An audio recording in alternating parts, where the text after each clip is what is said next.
Firman Tuhan di Jumat Agung ini terambil dari Ibrani 10 ayatnya yang 19 sampai dengan 27. Izinkan saya baca untuk kita semua. Jadi, saudara-saudara, oleh darah Yesus kita sekarang penuh keberanian dapat masuk ke dalam tempat kudus. Karena Ia telah membuka jalan yang baru dan yang hidup bagi kita melalui tabir, yaitu dirinya sendiri. Dan kita mempunyai seorang imam besar sebagai kepala rumah Allah. Karena itu, marilah kita menghadap Allah dengan hati yang tulus ikhlas dan keyakinan iman yang teguh. Oleh karena hati kita telah dibersihkan dari hati nurani yang jahat dan tubuh kita telah dibasuh dengan air yang murni. Marilah kita teguh berpegang pada pengakuan tentang pengharapan kita, sebab Dia yang menjanjikannya setia. Dan marilah kita saling memperhatikan supaya kita saling mendorong dalam kasih dan dalam pekerjaan baik.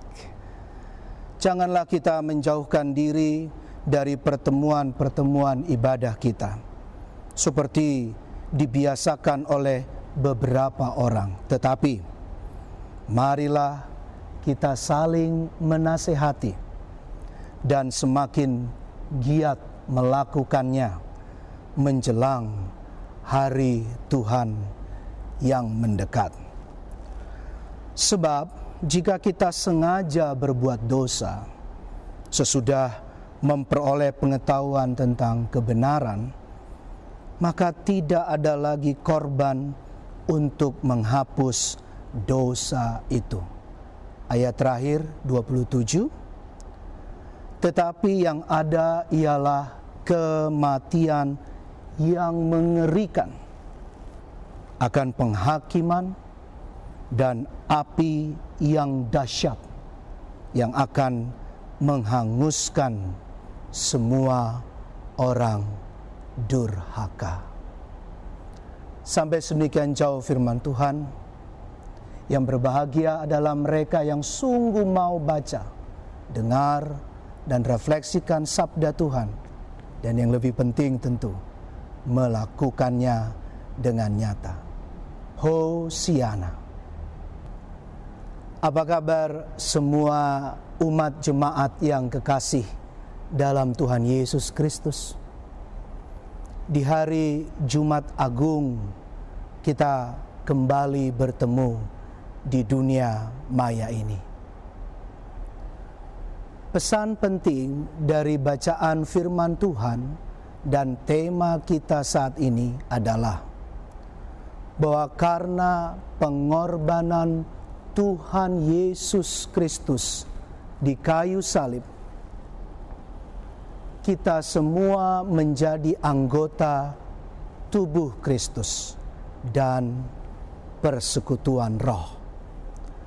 Entah ketika kita sendirian atau bersama-sama. Dalam situasi khusus seperti saat ini, kita harus tetap menghayati diri sebagai anggota tubuh serta darah Kristus dan persekutuan roh. Nats kita kali ini ada di ayat 20. Ayat 20. Izinkan saya baca ulang.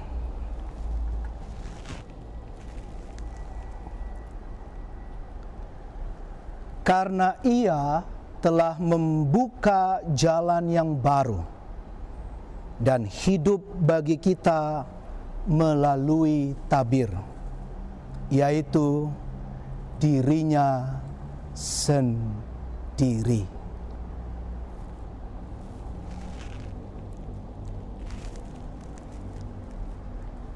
Jadi ada jalan yang telah disucikan Kristus bagi kita melalui tabir, yaitu tubuh jasmaninya. Tabir dalam kemah suci dan bait Allah melambangkan tubuh Kristus.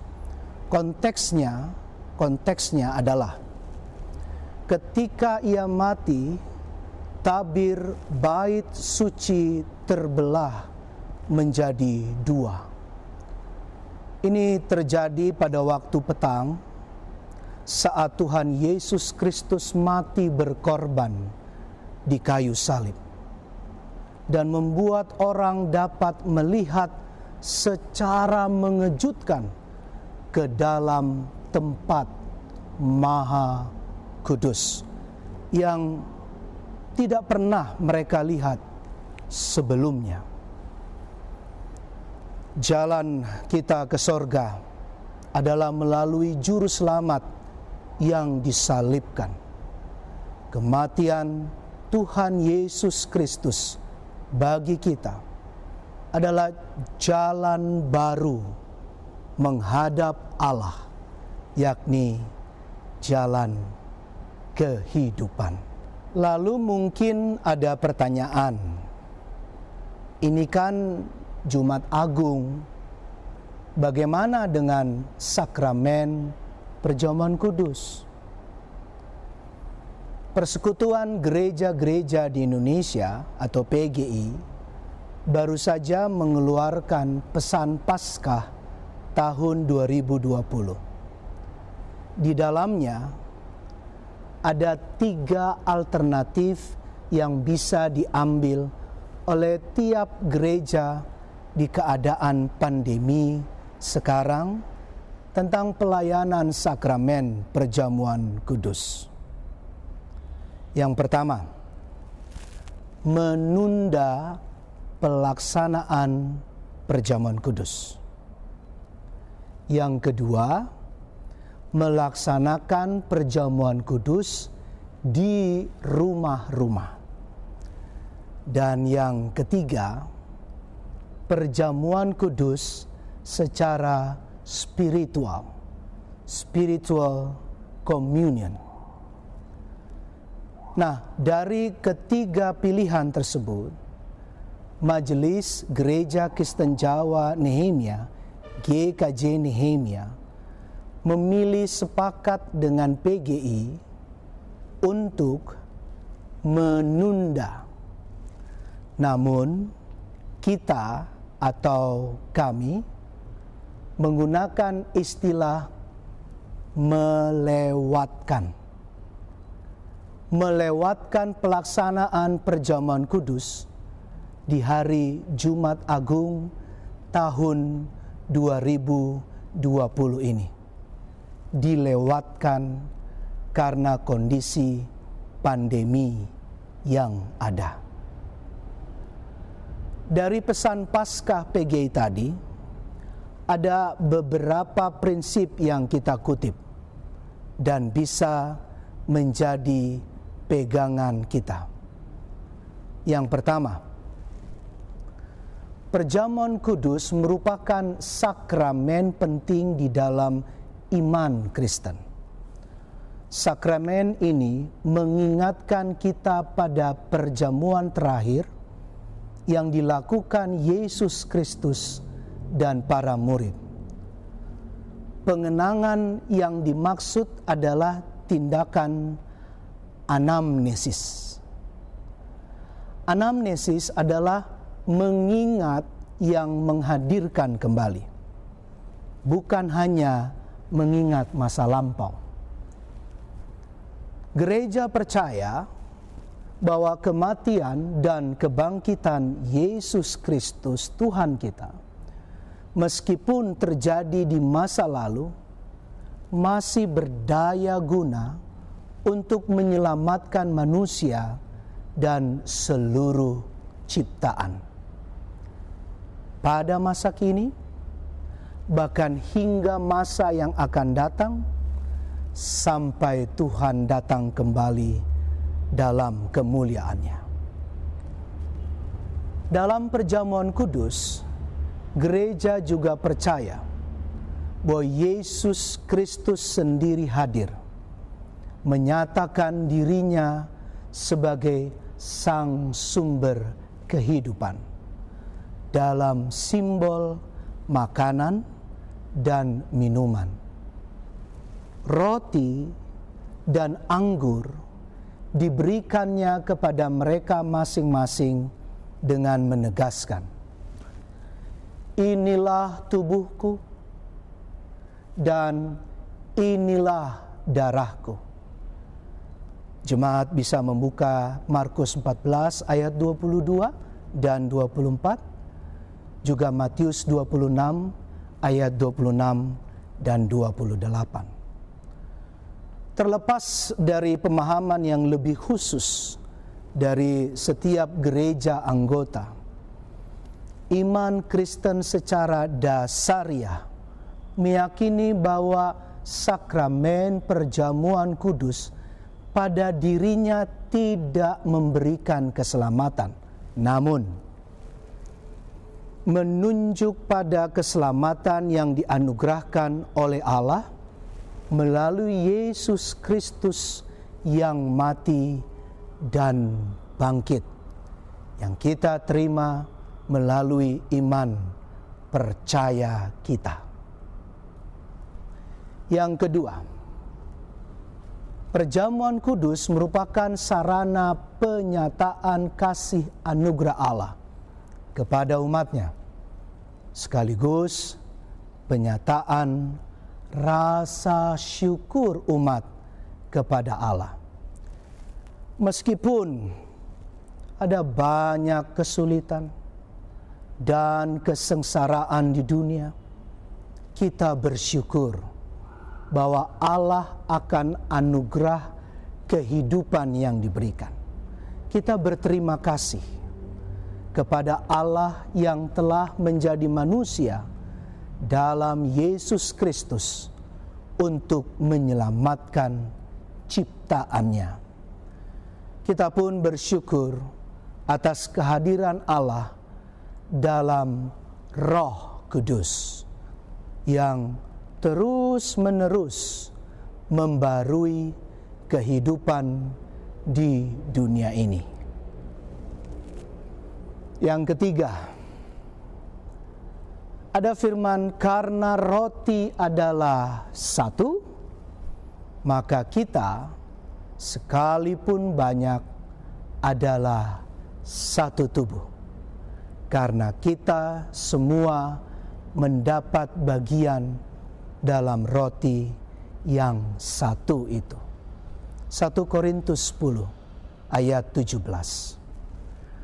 Ayat ini menunjukkan bahwa melalui perjamuan kudus umat yang datang dengan latar belakang yang berbeda, dibentuk menjadi satu tubuh, satu persekutuan atau komunitas. Kita adalah anggota tubuh Kristus dan persekutuan roh. Entah kita sendirian atau bersama-sama. Nah, sekali lagi, dalam situasi khusus seperti saat ini, kita harus tetap menghayati diri dan hati sebagai anggota tubuh Kristus dan persekutuan roh, walaupun tidak mungkin bersekutu secara ragawi dan langsung. Yang keempat, perjamuan kudus haruslah menjadi tanda pemberian kehidupan dan bukan ancaman bagi kehidupan. Kita akan memasuki sebuah situasi yang penuh ironi seandainya kita memaksakan diri untuk melangsungkan perjamuan kudus, tanda pemberian akan kehidupan itu, dengan berkumpul bersama di gedung gereja yang dapat mengancam kehidupan sesama karena potensi penularan COVID-19. Karena itu bertentangan dengan tugas gereja yang seharusnya memelihara kehidupan sebagai anugerah. Anugerah itu dalam refleksi pembacaan kita di Jumat Agung ini, oleh Rasul Paulus memberitahu bahwa sarananya adalah darah Yesus. Berkat darah yang dipersembahkan Yesus kepada Allah sebagai korban penebusan, Kristus telah membeli dengan darahnya bagi kehidupan dan keselamatan. Darah ini yang dipercikkan pada hati nurani menghalau ketakutan yang memperbudak dan memberikan keyakinan kepada orang percaya akan keamanannya maupun diterimanya ia dalam hadirat ilahi. Karena itu, Bapak, Ibu, dan saudara-saudari, mari saya mengajak kita melakukan dua hal. Pertama, halau berbagai ketakutan dan kesedihan dengan berdoa, dengan ketenangan menjalani kehidupan yang berat, serta kedamaian sejati yang berlaku melalui pengorbanan kematian Tuhan Yesus Kristus. Sebab dalam keadaan sesulit bagaimanapun, dengan pengorbanannya kita mendapat jalan masuk kepada Allah. Dalam kesempatan yang kudus di Jumat Agungnya ini, saya mau mengajak kita semua hening. Walaupun nanti kita akan sama-sama berdoa syafaat, tapi saya mau mengajak kita bersaat teduh sejenak, mendoakan keluarga-keluarga yang anggota keluarga besarnya, anggota jemaat, teman, sahabat yang sedang berjuang dalam pemulihan kesehatan atau ada yang telah meninggal dunia. Seraya mengingat berbagai kenangan kehidupan yang baik dalam kasih Kristus. Mari kita hening, diam dalam tenang, mungkin diiringi oleh instrumental salah satu lagu dalam liturgi kita hari ini. Umat, saya mengajak kita masuk dalam ketenangan doa.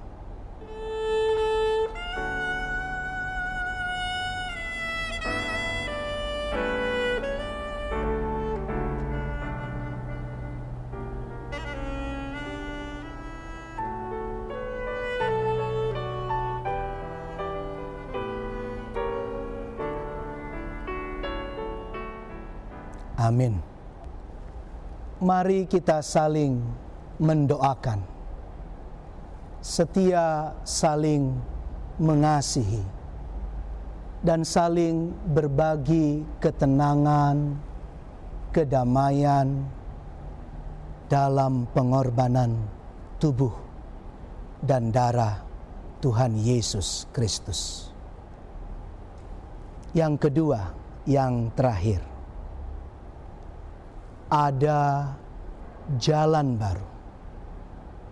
Ada jalan baru. Jika kita mau turut dalam pengorbanan Tuhan Yesus Kristus, bukan ikut-ikutan disalib, tapi menyalibkan dosa di tengah pandemi sekarang. Mari kita dengan hikmat pengorbanan Kristus, kita lebih berkorban mendisiplinkan diri, misalnya untuk stay at home. Stay at home adalah sebagai jalan baru. Menjaga jarak aman adalah jalan baru. Tidak bersentuhan dan berjabat tangan adalah jalan baru. Menambah jam istirahat dan atau tidur adalah jalan baru. Banyak minum air hangat adalah jalan baru. Berjemur di matahari pagi dengan cukup, itu pun jalan baru. Dan masih begitu banyak jalan baru lainnya yang bisa kita lakukan dengan nyata, menyelamatkan kita, tetapi juga menyelamatkan kehidupan banyak manusia yang lain dan seluruh kehidupan ciptaan Allah. Kasih Tuhan Yesus Kristus yang telah berkorban memberkati keselamatan, ketenangan, kesehatan, dan kedamaian bagi Bapak, Ibu, dan saudara-saudari sekalian. Selamat Jumat Agung. Amin.